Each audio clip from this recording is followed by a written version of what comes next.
안녕하세요.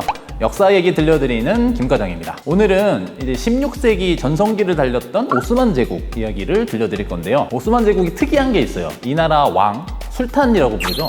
이 술탄들은 전통적으로 원래 결혼을 하지 않습니다. 그러니까 사극에서 보면은 우리나라 궁궐에 가면은 일단 중전마마가 있고 그 밑으로 무슨 숙빈, 희빈, 경빈 이런 후궁들이 주르륵 있잖아요. 근데 오스만 제국에는 이 중전이나 다른 나라의 왕비 여기에 해당하는 정실 부인이라는 사람이 없는 겁니다. 이런 전통이 왜 생겼냐 이거를 들여다보면은 보통은 황후나 황후의 친척들, 그러니까 이 외척이라고 불렀던 사람들이죠. 바로 이 외척들이 나랏일에 영향을 끼치는 거를 막고 모든 권력을 술탄 한 사람에게 집중시키려는 의도였다라고 이렇게 분석들을 해요. 그런데 이런 전통을 깨고 술탄하고 정식으로 결혼을 한 사람이 바로 오늘의 주인공 휘렘 술탄이에요.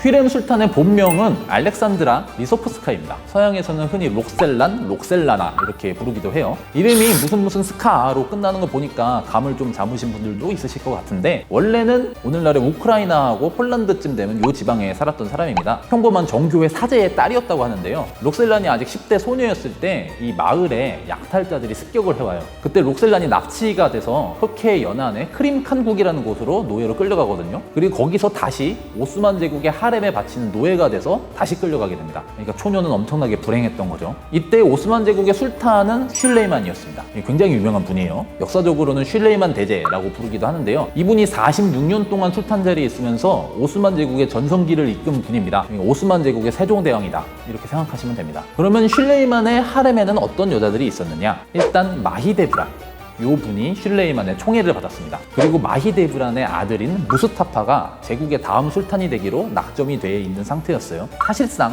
정실 부인도 있고 황태자까지 모두 다 정해져 있는 상태였던 거죠. 이런 하렘에 록셀란이 갑자기 굴러 들어온 거죠. 이렇게 굴러 들어온 록셀란이 슐레이만의 마음을 완전히 사로잡습니다. 슐레이만은 록셀란한테 휘렘이라는 애칭을 내려요. 즐거움이라는 뜻이래요. 그리고 자기는 스스로를 무희비라고 불렀는데 이건 무슨 뜻이냐면 사랑에 미친 사람이라는 뜻입니다. 슐레이만은 휘렘 말고 하렘의 다른 여자들은 쳐다보지도 않았고요. 심지어 해외 원정을 떠나 있을 때에도 연애 편지를 주고받을 정도였습니다. 그러니까 슐레이만이 굉장히 빠져 있었던 셈인데, 그렇다면 록셀란, 그러니까 휘렘의 매력이 도대체 뭐였을까요? 당연히 후궁이니까 미모라고 생각하실 거예요. 하지만 슐레이만은 휘렘하고 대화하는 걸 정말 좋아했다고 합니다. 왜냐하면은 휘렘 이분이 원래 사자의 딸이잖아요. 그래서 어린 시절에 교육을 굉장히 잘 받았고 그 덕에 하렘의 다른 여자들하고는 다르게 슐레이만하고 대화가 잘 통했다는 거죠. 오히려 당시 록셀란을 직접 본 외국 대사들이 기록을 남겼는데 그 기록에 따르면 외모는 조금 통통하고 그리 미인은 아니다 이렇게 전하기도 합니다. 그런데 근본도 없는 노예 출신 외국 여자가 갑자기 술탄의 총애를 받게 된 거잖아요. 이게 예쁘게 보일 리가 없어요. 당연히 사방에서 온갖 견제구가 날아옵니다. 사실상 원래 정실 부인이었던 마히데브란이 엄청나게 싫어했고요. 슐레이만의 어머니였죠. 하프사 술탄이라는 분도 우리로 따지면 데뷔마마쯤 되는 분인데 이분도 휘렘을 엄청나게 싫어했다고 합니다. 근데 뭐 슐레이만 본인이 워낙 휘렘한테 푹 빠져 있었으니까요. 이미 승부가 기울어져 있었던 거죠. 그러다가 슐레이만의 어머니 하프사 술탄이 세상을 떠납니다. 그러자 이제 휘렘과 슐레이만의 사랑을 말릴 사람이 아무도 없게 된 거예요. 휘렘과 슐레이만은 성대한 결혼식을 올렸고 휘렘은 오스만 제국 최초의 정식 황후가 됩니다. 휘렘은 아까도 말씀드렸지만 슐레이만하고 깊은 이야기를 주고받는 사이다 보니까 정치에도 깊숙이 관여를 했습니다. 특히 외교 문제에 관여했던 흔적이 굉장히 많이 남아있어요. 휘렘이 외국에 보냈던 편지도 아직까지 남아있고요. 당시 오스만 제국에 찾아오는 외국 대사들은 휘렘한테 전하는 선물을 반드시 준비했다라고도 전해지고요. 휘렘 이후로 오스만 제국에는 하렘의 여인들이 정치에 관여하는 관습이 생기게 됩니다. 그러면은 이 마히데브란은 어떻게 됐느냐? 당시 베네치아 대사가 듣고 남긴 기록이 있는데요. 하루는 마히데브란하고 휘렘이 몸싸움을 벌입니다. 그때 이제 휘렘이 크게 당해서 머리카락이 뜯겨나갈 정도로 굉장히 크게 상처를 입었는데 그대로 방에 틀어박혀요. 그러더니 이대로는 나는 술탄을 만날 수가 없다라고 하면서 슐레이만 앞에 나타나질 않았대요. 그러다 슐레이만이 크게 노해서 마히데브란을 궁궐에서 내쫓았다고 합니다. 이 이야기를 살짝 비틀어서 휘렘이 자기 얼굴에 스스로 상처를 내고 일부러 마히데브란을 모함했다는 이야기도 있긴 합니다. 근데 저는 이거 너무 웹소설 감성 같아서 잘 믿음이 가진 않는데 어쨌든 그 정도로 궁중의 암투가 심각했다는 거죠. 자, 근데 이렇게 쫓겨난 마히데브란한테도 아직 믿는 구석이 있었습니다. 그게 뭘까요? 바로 아들이에요. 아들 무스타파가 여전히 슐레이만의 후계자였거든요. 휘렘한테도 아들 넷이 있긴 했는데 근데 무스타파가 워낙 인품도 좋고 똑똑하다 보니까 신하들의 지지를 완전히 널리 얻고 있었어요. 그런데 오스만 제국에서는 누군가 술탄이 되면은 그 형제들을 모조리 다 죽여버리는 게 나라의 법이었습니다. 그러니까 만약 슐레이만이 갑자기 세상을 떠난다면 휘렘의 아들들은 모두 다 죽게 되는 거죠. 그리고 마히데브라는 어떻게 되느냐? 데비마마가 돼서 궁으로 돌아오게 되는 거예요. 이렇게 되면 당연히 휘렘의 말년이 편안할 리가 없겠죠. 그래서 휘렘한테는 제2라운드가 시작됩니다. 무스타파가 술탄이 되는 걸 막아야 되는 거죠. 문제는 무스타파 본인이 워낙 능력도 좋고 인품도 좋은 사람이었고요. 명망 있는 대신들도 대부분 무스타파를 지지하고 있었다는 거예요. 그런데 이렇게 인기가 좋은 아들을 보면은 왕들이 어떤 생각을 할까요? 마냥 흐뭇할까요? 아, 저게 이제 보니까 나보다 더 능력이 좋은 것 같네. 신하들도 가만 눈치를 보니까 나보다 내 아들을 더 좋아하는 것 같네. 그러면은 언제 반란을 일으킬지 모른다. 이런 생각을 하게 됩니다. 신하들도 마찬가지죠. 능력 있는 신하가 무조건 좋을까요? 아니죠. 언제 반란을 일으킬지 모르는 사람들입니다. 이게 괜한 피해의식이라고 하실 수도 있는데 멀리 갈 것도 없어요. 바로 슐레이만 본인의 아버지였던 셀림 1세가 자기 아버지를 내쫓고 술탄이 된 사람이었거든요. 슐레이만은 지금껏 자기가 믿어왔던 사람들 하나씩 의심의 눈초리로 보기 시작합니다. 휘렘이 할 일은 뭐다?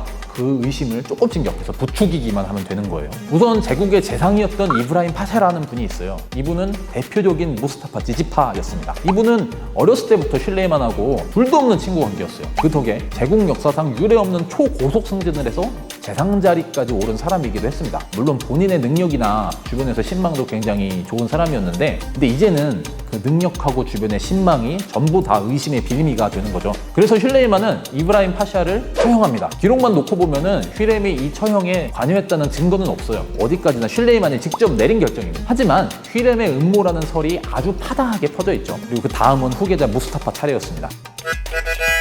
오스만 제국의 왕자들은 성인이 되면은 우선 지방에 파견돼서 정치 경험을 쌓는 전통이 있었어요. 그래서 무스타파도 멀리 지방에 나가 있었는데요. 1552년에 오스만 제국이 페르시아 원정 준비를 하고 있었어요. 그때 이런 소문이 퍼집니다. 무스타파가 페르시아하고 내통해서 반란을 일으킬 거라는 거죠. 슐레이만은 크게 화가 나서 무스타파에게 이렇게 명령합니다. 당장 내 곁에 와서 무고를 증명해라.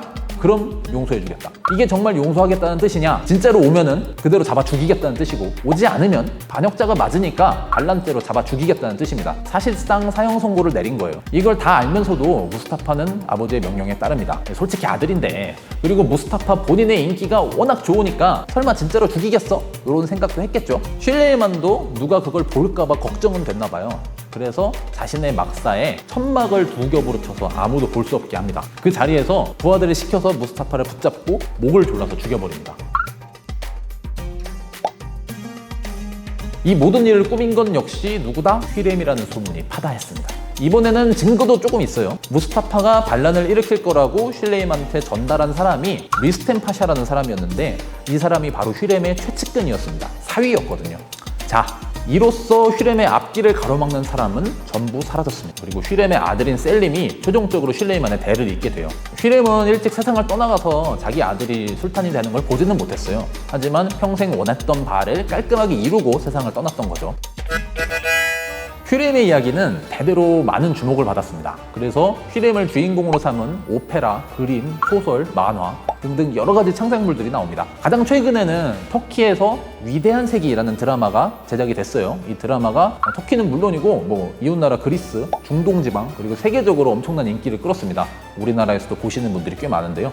하지만 지금까지 휘렘의 이미지가 어떻게 전해져 내려왔냐 하면은 음모로 나라를 뒤흔들었던 악녀 이 정도로 평가절하되는 면이 굉장히 강했습니다.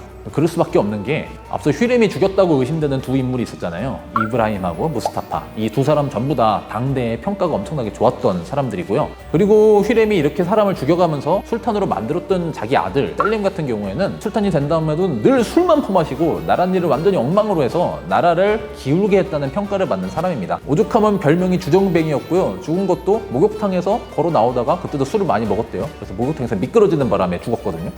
그러니까 휘렘의 평가가 더욱 좋을 수가 없는 겁니다. 하지만 최근 들어서는 노예라는 신분에서 스스로 벗어나서 적극적으로 자기 갈 길을 찾아 나섰던 사람, 노예에서 황후까지 스스로 자기의 길을 찾아 나선 사람으로 재평가하려는 노력이 이어지고 있다고 합니다. 특히 휘렘의 고향이었던 우크라이나와 폴란드에서는 휘렘의 동상도 세우고 위인전도 만들 정도로 높이 평가를 하고 있다고 하네요. 여러분은 어떤 것 같나요? 지금까지 김과장이었습니다.